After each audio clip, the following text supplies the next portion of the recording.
So, what are we talking about today? Girl, Sophocles. Alright. Didn't he write over 120 plays? Yeah, that's him.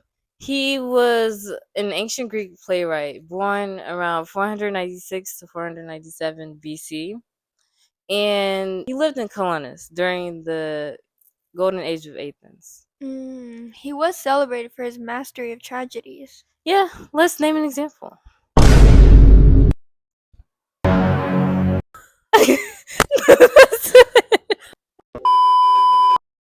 One of those examples is Oedipus the King. Oedipus the King, also known as Oedipus the Tyrant. But yes, enjoy. So, it starts off with a prophecy given to King Laius and his wife Jocasta, Because of this, Laius gives his baby away to a shepherd in fear that the baby would grow up to kill him. which the baby does grow up to be Oedipus and kills a bunch of innocent people.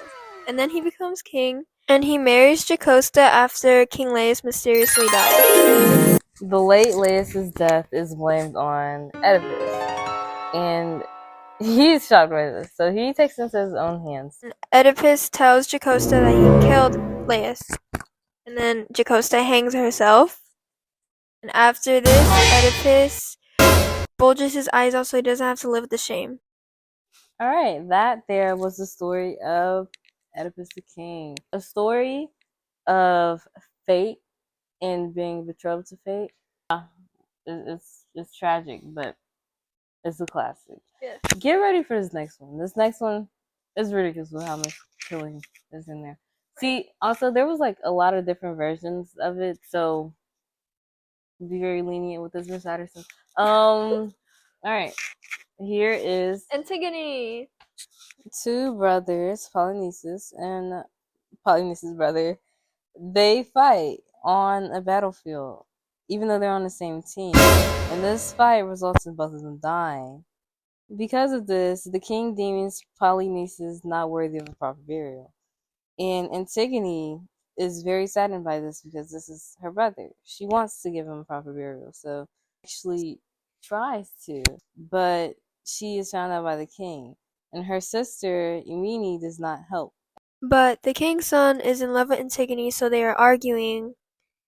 Because she thinks she's gonna be locked up forever, she ends up killing herself, and the king's son finds her.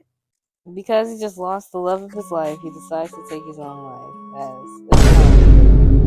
Then the king's wife finds her son dead and is devastated. Due to this, she also kills herself. Alright, that was Antigone in a nutshell. Mhm. The next story is Electra. Yep, and prepare for more death for lunch, because of course.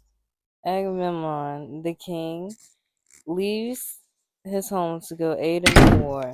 And when the king left, his wife Clytemnestra met his cousin, and she fell in love. So they made a plan to kill the king whenever he returned.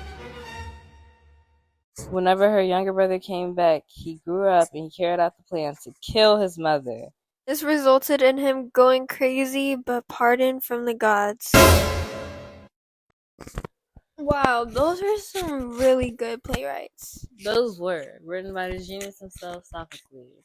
Yes. Now I see why so many amazing other playwrights were heavily influenced by him. Yes, for example, the very famous William Shakespeare. He actually took like the theme in Oedipus, and he put it into Hamlet, if you guys know. Now you guys see how important Sophocles really is to theater.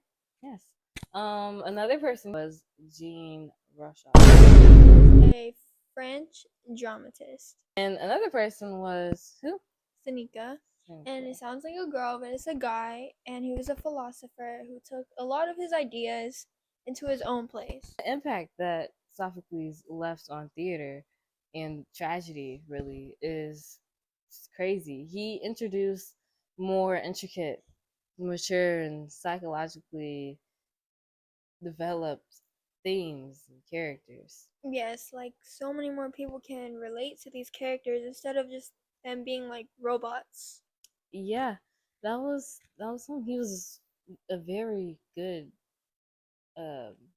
writer of tragedy, he actually introduced the idea of having three people in one scene on stage at once. It's crazy to think about how people back then just never thought about that. Yes, he will forever be renowned and celebrated and throughout theater.